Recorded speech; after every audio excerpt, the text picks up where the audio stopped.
लोक जीव मेटाकुटीला येऊन अक्षरशः केवळ ईएमआय भरायचा आहे, नोकरी करायची आहे म्हणून बीकेसीत काम करायला लागले. अर्थातच सरकार संवेदनशील आहे, ते योग्य ते उपाय शोधत असतं. म्हणून मग तिकडे मेट्रो लाईनची योजना करण्यात आली. बऱ्याच दशकांच्या प्रतीक्षेनंतर तिथं ॲक्वा लाईन 3 याचं एक स्टेशन उभं राहिलं. आणि अलीकडच्या काळात एमएमआरडीएनी म्हणजेच या संपूर्ण भागाच्या विकासाची जबाबदारी ज्यांच्यावर आहे, नियोजन, तिकडे फ्रायडे नो कार डे अशी एक मोहीम चालू केली. त्यात मॅन्डेटरी असं काही नव्हतं, कंपल्सरी असं काही नव्हतं, पण त्यांनी लोकांना विनंती केली, अनेक कार्यालयांना विनंती करून तिकडे फ्रायडे नो कार डे, स्वतःच्या गाडीत न येता पब्लिक ट्रान्सपोर्टचा वापर करा, या आव्हानाला काही फार प्रतिसाद मिळाला नाही.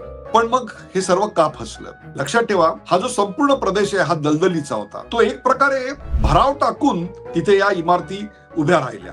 मेट्रोचं स्टेशन आलं, पण ते चातुर्याने कुठे आणलं गेलं तर जिकडे फक्त सरकारी कार्यालय आहेत तिथून हाकेच्या अंतरावर हे स्टेशन, आणि जिकडे प्रायव्हेट सेक्टरची कार्यालय आहेत त्याच्यापासून दूर. या सगळ्यामुळं आपल्याकडे अशा प्रकारच्या योजनांना फार कमी प्रतिसाद मिळतो. आणि इथंच प्रश्न उभा राहतो तो अर्बन मिस गव्हर्नन्सचा. लोक स्वतःची गाडी आणतात, तासन तास ट्रॅफिक मध्ये अडकतात, आणि पेट्रोल डिझेल कमी करा, त्याचा वापर कमी करा असं पंतप्रधानांचं आवाहन पाळायचं कितीही त्यांच्या डोक्यात असलं, मनात असलं तरी देखील ते प्रत्यक्षात आणू शकत नाही. म्हणजेच एक प्रकारे अर्बन मिस गव्हर्नन्स हे पंतप्रधानांच्या या आवाहनाला हरता फासायला आम्हाला भाग पाडतं, ही वस्तुस्थिती आहे. We need serious urban planners and not politicians to handle. नमस्कार, द उदय निरुडकर शो मध्ये आपल्या सगळ्यांचं मनपूर्वक स्वागत. प्रेक्षको, मुंबई ही सातत्याने वाढतीये. मुंबईत रोजगार मिळतो म्हणून मुंबईवर लोंढे आदळत आहेत. पूर्वी नरिमन पॉइंट मध्ये सर्व ऑफिसेस असायची, ती जागा अपुरी पडायला लागली म्हणून मुंबईची व्याप्ती ही उपनगरांकडे वाढायला लागली.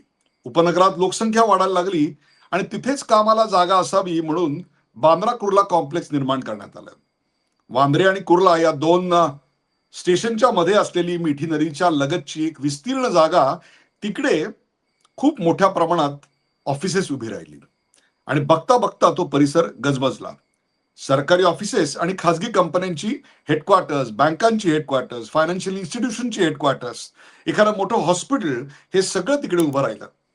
आणि बघता बघता तिकडे लाखोंची गर्दी चाकरमान्यांची रोज दिसायला लागली.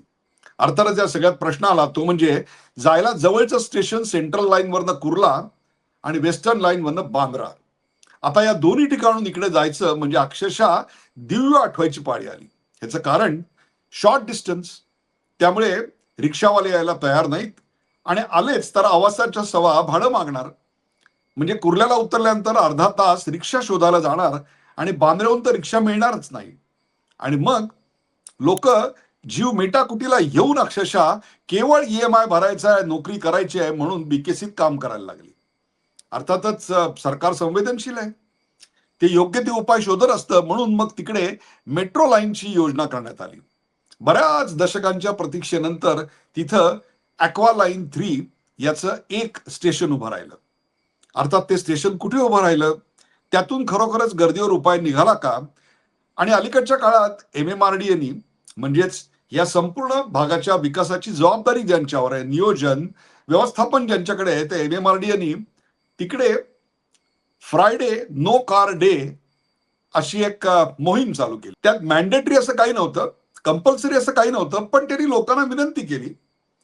त्याला WRI ही संस्था जॉईन झाली. अशा प्रकारे वाहतूक कोंडीवर उपाय शोधण्याकरता एमएमआरडीएने जी संवेदनशीलता दाखवली त्याबद्दल त्यांचं कौतुकच करायला हवं. पण प्रत्यक्षात अनेक कार्यालयांना विनंती करून तिकडे फ्रायडे नो कार डे, स्वतःच्या गाडीत न येता पब्लिक ट्रान्सपोर्टचा वापर करा, या आव्हानाला काही फार प्रतिसाद मिळाला नाही. सकाळी आणि संध्याकाळी जेमतेम 15 ते 20% वाहतूक कोंडी कमी होती, इतकंच. अर्थात हेही नसे थोडके. पण मग हे सर्व का फसलं? इतका मोठा बिझनेस डिस्ट्रिक्ट उभा राहतो, तिकडे नंतर मेट्रो लाईन येते. ती मेट्रो लाईनचं स्टेशन फक्त एकच, आणि ते सुद्धा ज्या ठिकाणी बिझनेस डिस्ट्रिक्ट आहे त्याच्यापासून 1 ते 1.5 किलोमीटर दूर.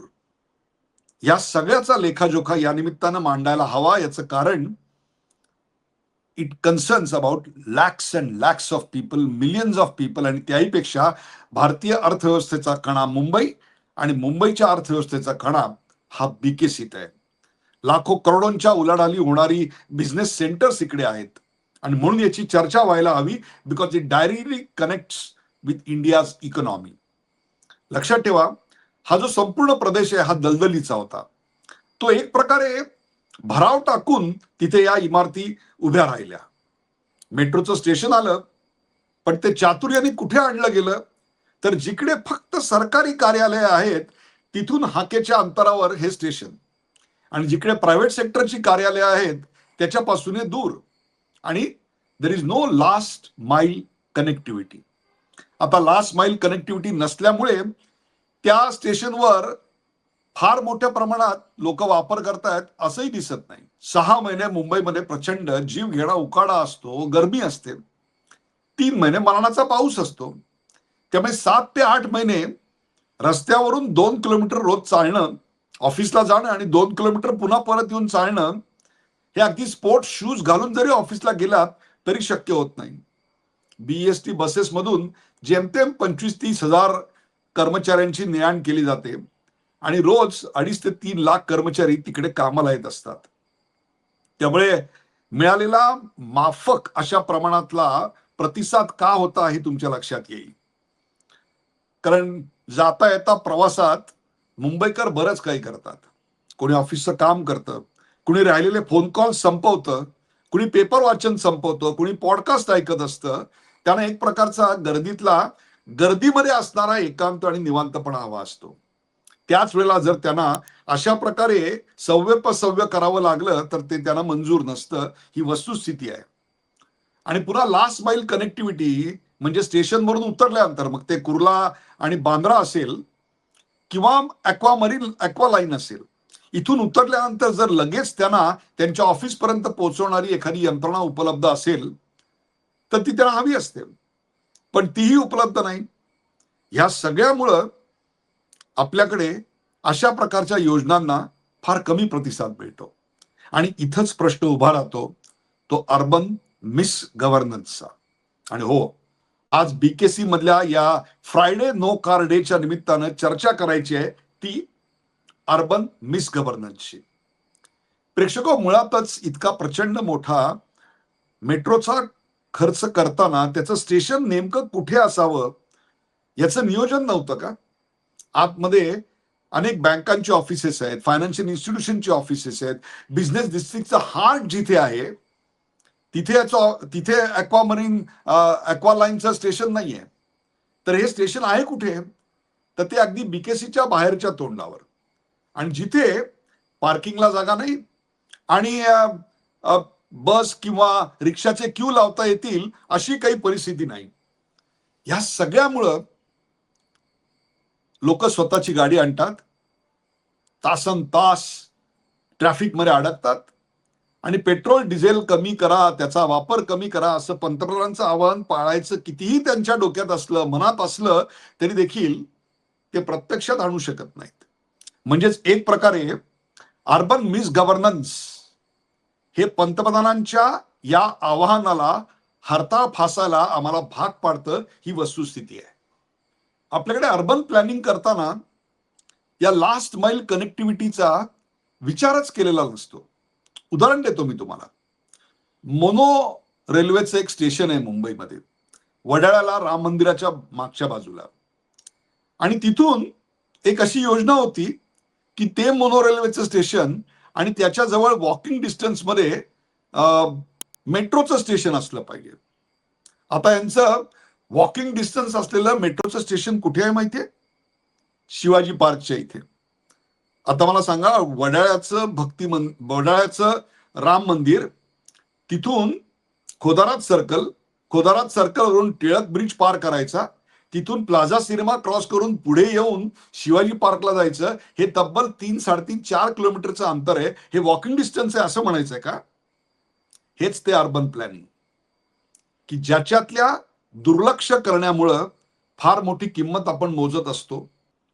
आणखीन एक उदाहरण, कफ परेड आणि नरिमन पॉइंट या दोन्ही ठिकाणी आपल्याकडे मेट्रोची स्टेशन्स आहेत. आणि हीच ती ॲक्वा लाईन की जी पुढे बीकेसी पर्यंत आणि पार सीप्स पर्यंत जात असते.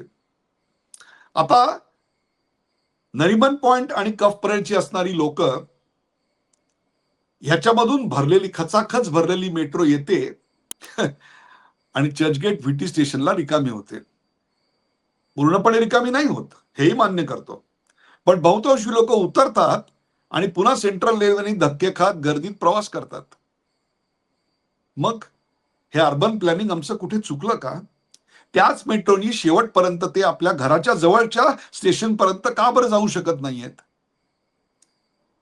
या चौथ्या क्रमांकाच्या अर्थव्यवस्थेच्या देशामध्ये अजूनही एसी ट्रेन, एसी बस प्रवास ही लक्झरी काय? ही लक्झरी का समजतो आम्ही? इतके आम्ही भिकारी आहोत का की आम्ही आमच्या जनतेला एअर कंडिशन ट्रेन्स पुरवू शकत नाही, लास्ट माइल कनेक्टिव्हिटी देऊ शकत नाही? इतर देशांमध्ये आम्ही पाहतो तसं एअरपोर्टच्या खाली मेट्रो स्टेशन आणि त्याच्याच बाजूला एसी बसचं स्टेशन की जिथून तुम्हाला कुठेही जाता येईल असं सगळं प्लॅनिंग आम्हाला न्यूयॉर्कमध्ये दिसतं, वॉशिंग्टनमध्ये दिसतं, लंडनमध्ये दिसतं. मग त्यांच्याशी आमची अर्थव्यवस्था जर तुलना करू शकत असेल तर मग आमचं अर्बन प्लॅनिंग त्याच्याशी तुलना करणारं का असू शकत नाही? याचं एकमेव कारण पब्लिक ट्रान्सपोर्टला आमच्याकडे आम्ही कधी इम्पॉर्टन्सच देत नाही. आम्ही प्रायव्हेट ट्रान्सपोर्टला नेहमी इम्पॉर्टन्स देतो. म्हणून लंडनच्या बिझनेस डिस्ट्रिक्टमध्ये एखाद्या कंपनीचा सीईओ सहजपणे तुम्हाला मेट्रोनी प्रवास करताना दिसतो, अगदी मंत्री संत्री सुद्धा प्रवास करताना दिसतात. पण आमच्याकडे हे जवळपास अशक्य आहे. आणि म्हणून एमएमआरडीएचा हा जो फ्रायडे नो कार डे हा जो कॉल होता त्याला मर्यादित किंवा अत्यल्प यश किंवा अपयशच मिळालं, त्याचं खरं कारण हे आहे. ॲक्वा लाईनला माणूस जर एखादा उतरला तर त्याला त्याच्या ऑफिस पर्यंत 3 किलोमीटरला जायला एखादी एसी सर्व्हिस तुम्ही उपलब्ध करून दिलीत का? ती उपलब्ध जर तो नसेल तर ती व्यक्ती उतरल्यानंतर रिक्षा आणि बसच्या रांगेत किती वेळ उभी राहणार आहे? ह्या सगळ्याचा विचार ते स्टेशन उभं करताना व्हायला हवा होता. Now it is too late. इतर सर्व शहरांप्रमाणे Mumbai has to be vertical. पण त्याही पेक्षा तोही विचार आता खूप जुना झाला, दशकापूर्वीचा. जेवढी मुंबई वरती आहे ना जमिनीच्या, त्यापेक्षा जास्त मुंबई आता जमिनीच्या खाली असायला पाहिजे. All the metro transport, in fact road transport also to a large extent has to be below the ground. अनेक शहरांमधलं अगदी मी व्हेनेझुएलामध्ये कॅराकास त्यांची जी राजधानी आहे तिकडे पाहिलंय. आता व्हेनेझुएलाच्या इकॉनॉमीपेक्षा तर आपण प्रगत आहोत, ऍडव्हान्स्ड आहोत, आपली आर्थिक क्षमता प्रचंड आहे.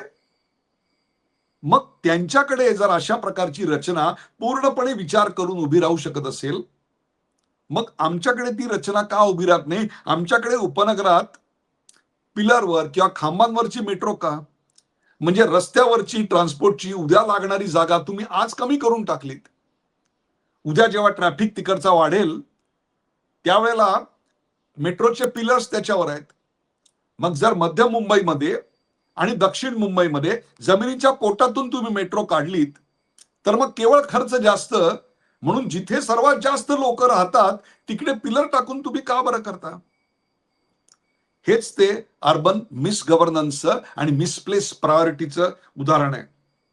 पब्लिक ट्रान्सपोर्टकडे दुर्लक्ष व्हायचं एक कारण ते म्हणजे रस्त्यावर जेवढ्या गाड्या वाढतील तेवढे गाड्यांच्या विक्रीतून टॅक्स मिळतात, किंवा गाड्या पेट्रोल डिझेल टाकतात त्या पेट्रोल डिझेलवरचा टॅक्स मिळतो. परंतु तेवढं इन्कम मेट्रोच्या प्रवासात मिळतच अशी गॅरंटी नाही. त्यामुळे हे टॅक्सवरचं मिळणारं इन्कम म्हणजेच एक प्रकारे लेझी इन्कम आहे. हे आळशी इन्कम आहे. आळशी इन्कमची सवय सरकारला लागणं अत्यंत घातक आहे. म्हणून जेव्हा उन्हामधून, तळपत्या उन्हामधून ओढणी तोंडावर आणि डोक्यावर बांधून एखादी मुलगी झपझप चालताना मैलोन मैल दिसते किंवा आपल्या मोटरसायकलवर ट्रॅफिक मधून वाट काढताना दिसते ना, तेव्हाच खरं आमच्या अर्बन प्लॅनिंगचे थेंडवडे निघालेले असतात. तुम्हाला सांगतो त्यांना असं जावं लागतं याचं कारण लास्ट माइल कनेक्टिव्हिटीमध्ये आम्ही कुठेतरी कमी पडतोय. तुम्हाला उदाहरण देतो की या सगळ्याकडे किती प्रायोरिटीनी बघायला पाहिजे. आणि असं नाहीये की याकडे बघता येणार नाहीये. जर कोणाला वाटत असेल याच्यासाठी 25-30 वर्ष लागतायत, तर ती इथे लागतात दुर्दैवाने. अजूनही कासार, वडवली ते ठाणा आणि ठाण्याच्या पुढची मेट्रो इतकी वर्ष झाली पिलर उभे करून तरी अजून उभीच राहते. ती काही चालू होत नाहीये. आज लाखो लोक घोडबंदरमध्ये जीव मुठीत धरून रोज प्रवास करतायत. तासनतास त्यांचे प्रोडक्टिव्ह कामाचे वेळ हे त्या ट्रॅफिकमध्ये अडकलेले जात आहेत. त्यावर मृत्यू होत आहेत. अनेकांना आयुष्यभराकरता ब्लड प्रेशर आणि हार्ट अटॅक येत आहेत. याचे एकमेव कारण अर्बन मिसप्लॅनिंग किंवा कम्प्लीट लॅक ऑफ गव्हर्नन्स. संवेदनशीलता नाही, कृतिशीलता नाही. त्याहीपेक्षा काहीतरी वेगळं, नवीन, चांगलं लोकांना वर्ल्ड क्लास द्यावं असं वाटत नाही का आम्हाला? तुम्हाला उदाहरण देतो याचं की हे कसं शक्य आहे. साल 1939 अमेरिकेकडे जेमतेम 800 विमानं होती आणि ती सुद्धा फारशी कागदावरच. म्हणजे आजचा सोमालिया किंवा इथिओपिया जसा तांत्रिकदृष्ट्या किंवा इतर सगळ्या बाबतीत मागास आहे ना, तशीच अमेरिकेची अवस्था दुसऱ्या महायुद्धाच्या आधी होती. पण ज्या वेळेला फ्रान्सचा पाडाव झाला आणि विन्स्टन चर्चिलनी अमेरिकेला फोन करून मदतीची याचना केली, त्यावेळेला खाडकन अमेरिका जागी झाली. युद्धाचे पडघम वाजायला लागले आणि तयारी तर शून्य होती. आणि त्यावेळेला अमेरिकेचे राष्ट्राध्यक्ष होते फ्रँकलिन रूझवेल्ट. मग प्रायव्हेट सेक्टर आणि सरकार दोघंही एकत्र आले. जेमतेम 800 विमानं, ती सुद्धा कागदावरचीच, ही अमेरिकेकडे होती. आणि जर्मनीकडे म्हणजे हिटलरकडे 80,000 विमानं होती. म्हणजे तुम्ही तुलना सुद्धा करू शकत नाही, कल्पना सुद्धा करू शकत नाही. अवघ्या 4 वर्षात, पुढच्या फक्त 4 वर्षात रूझवेल्टनी अमेरिकेला युद्धासाठी तयार केलं. नुसतं तयार नाही केलं तर इतक्या असंख्य प्रमाणात त्यांनी युद्धाच्या शस्त्रास्त्रांची, ट्रान्सपोर्टसाठी विमानांची तयारी केली की नंतर जेव्हा प्रत्यक्ष युद्धाला सुरुवात झाली त्यावेळेला एखाद्या मधमाशाच्या, गोदरेजच्या कपाटाच्या दुप्पट साईजचं एखादं मधमाशाचं पोळं असावं आणि त्याच्यावर दगड मारल्यानंतर जशा मधमाशा संपूर्ण वातावरणात याव्यात आणि भीती वाटावी ना, तशी अवस्था हिटलरची झाली. आणि इतकी प्रचंड विमानं अमेरिकेची घोंगावायला लागली. आणि तिथंच हिटलरला आपला पराभव दिसून आला. आणि नंतरचा इतिहास तुम्हाला माहितीये, हिटलरनी स्वतःच्या डोक्यात गोळ्या मारून आत्महत्या केली. अवघ्या 4 वर्षात अमेरिका स्वतःला युद्धासाठी इतकं प्रचंड घडवते आणि त्याला 7 प्रायव्हेट सेक्टरच्या एंटरप्रेन्योर्सची मिळते. आणि one of them is Edison Ford. They transform America into a fighting, ever agile, progressed America. आज त्याचा परिणाम म्हणून अमेरिकेची लष्करी ताकद किती अफलातून आहे बघा. जर हे अमेरिका 4 वर्षात करू शकते तर त्याच ताकदीचे पंतप्रधान आपल्याला आहेत. मग आम्ही लास्ट माइल कनेक्टिव्हिटीसाठी नेमके कशा करता थांबलोय? अजूनही आम्ही कामं 90% पूर्ण करणार आणि नंतर तसेच बसणार. शेवटच्या 10% साठी लोकांना रडवणार. विमानतळावर गेल्यानंतर इतक्या वर्षाच्या प्रतीक्षेनंतर विमानतळाच्या जवळ मेट्रो पोहोचते. पण तिथूनही अतिशय सुलभपणे इतर एअरपोर्ट्सवर जसं आम्हाला दिसतं परदेशात, तसं सीमलेस प्रवास व्हायला आम्हाला इतका काळ थांबावं का लागतं? मग ते इकडे आहे. मग ॲक्वा लाईनचं बिझनेस डिस्ट्रिक्ट बीकेसीच्या बाबतीत तेच आम्हाला का दिसत नाही? हीच ती संवेदनहीनता, हेच ते रॉंग प्लॅनिंग. हे मी सगळं तुम्हाला अशा करता सांगतोय की मुळातच resource mobilisation and concentration of efforts, आता या क्षणाची प्रायोरिटी जर काय असेल तर सगळं काही थांबवा, बाकीचं स्लो बर्नरवर चालू ठेवा आणि फक्त पैसे कशावर टाका? तर अर्बन गव्हर्नन्सवर टाका. त्याचं प्लॅनिंग असं करा की शेवटच्या क्षणापर्यंत पावलापर्यंत माणसाला पब्लिक ट्रान्सपोर्ट वापरून जाता येईल अशी व्यवस्था निर्माण करा. Mumbai is hot and humid. इथे लोक अर्ध्या मैलापेक्षा जास्त चालू शकत नाहीत, ही वस्तुस्थिती आहे आणि हेच तुम्हाला 9 महिने बघायला मिळतं. मग त्याप्रमाणे आमच्या अर्बन प्लॅनिंगची रचना आम्हाला बदलायला नको का? इतक्या विकसित देशामध्ये अजूनही एअर कंडिशन ट्रेन ही लक्झरी का वाटावी? अजूनही सबर्बन रेल्वे आम्ही नॉन एसी एन्व्हायरमेंट मध्ये कशी काय चालवतो? जगात इतक्या देशांचा प्रवास केलाय, रेल्वेनी केलाय, विमानाने केलाय. मी जगात कुठेही प्लॅटफॉर्मवर बर्गर विकतानाची दुकानं पाहिलेली नाहीयेत. आणि आमच्याकडे प्लॅटफॉर्मवर काय वडापाव, समोसा पाव, चाय याची दुकानं बघतो. अरे मुळातच तो प्लॅटफॉर्म लहान. तो बांधला तेव्हा ज्या लोकसंख्येसाठी बांधला होता त्याच्या 20 पट लोकसंख्या आता तिथून प्रवास करते आणि अजूनही ते स्टॉल तुम्ही तिकडे ठेवताय. Urban planning today is not about transportation, it is about evacuation.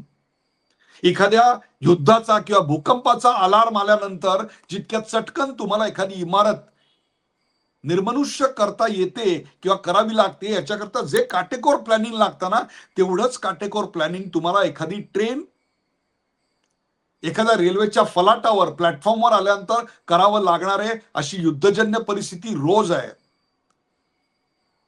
Making progress is not about economic activity only. तुम्ही लोकांना आयुष्य काय देताय, काय दर्जाचं देताय, काय सुखसोयी पुरवताय ह्याच्याबद्दल सगळं आहे. ती संवेदनशीलता महत्वाची आहे, तो विचार महत्वाचा आहे. एका बाबतीत ब्रिटिशांना मानलंच पाहिजे. व्हिक्टोरिया टर्मिनस बांधलं, ते बांधल्यानंतर पुढच्या 100 वर्षाचा विचार झाला होता. याचं कारण पुढची 100-150 वर्ष ते आम्हाला सर्व्हिस पुरवत आहे. आणि आर्किटेक्चरचा मार्वल म्हणून अजून आम्हाला त्यांचं स्टेशन दाखवायला लागतं. आम्ही बांधलेलं एकही स्टेशन त्या तोडीचं का बरं उभं करू शकत नाही? हेच ते भारत म्हणून आम्हाला आमचा अभिमान काही निर्माण करावा असं का वाटत नाही? MMRDAच्या प्रयत्नांना कुठेही अपशकुन करायची माझी इच्छा नाहीये. पण मुळातच प्लॅनिंग करताना फ्रायडे नो कार डे हे जर प्रत्यक्षात आणायचं असेल आणि लोकांनी BKC ला येण्याकरता कुर्ला स्टेशनवरनं बाहेर पडल्यानंतर अक्षरशः 10-15 मिनिटात आपल्या कार्यालयात पोहोचायचं असेल, याचं प्लॅनिंग जर तुम्हाला करता आलं नाही, एकदा कुर्ला स्टेशनच्या बाहेर येऊन बघा, तिथला बकालपणा बघा. प्लॅटफॉर्मवर वरती फुट ओव्हर ब्रिजला यायला, तिथून पुन्हा उतरून तिकडच्या प्लॅटफॉर्मला यायला आणि मग बाहेर पडायलाच अर्धा तास जातो. आणि मग रिक्षा आणि टॅक्सीवाल्यांची उज्जत, कारण शॉर्ट डिस्टन्सला कोणी यायला तयार नाही. BKC बांधणं सोपं असतं, त्याची कनेक्टिव्हिटी आणि त्याचं इव्हॅक्युएशन निर्माण करणं, दिस इज कॉल्ड प्लॅनिंग. तीच गोष्ट बांद्रा टर्मिनसची. आता पॉड टॅक्सीचा एक अव्यवहार्य व्हाईट एलिफंट मुंबईकरांच्या डोक्यावर मारला जातोय. What is more important is we need serious urban planners and not politicians to handle it. राजकारण्यांकडे हे प्रश्न सोपवून सुटणारे नाहीत. कारण प्रत्येक गोष्ट अर्थाच्या तराजूत तोलणारे फक्त अनर्थ माजवू शकतात. आम्हाला हवेत अर्बन सायंटिस्ट, अर्बन प्लॅनर्स. हीच या निमित्तानं कळकळीची मागणी. MMRDAला त्यांच्या अशा असंख्य उपक्रमांसाठी शुभेच्छा देताना त्याच्या मर्यादा दाखवणं हे देखील आमचं तेवढंच कर्तव्य आहे. धन्यवाद. प्रेक्षको, हा कार्यक्रम आपल्याला कसा वाटला ते आम्हाला जरूर सांगा. अशाच प्रकारचे नवनवीन सब्जेक्ट्स आम्हाला सुचवत चला. लाईक करा, शेअर करा, सबस्क्राईब करा. The Uday Nigudkar show.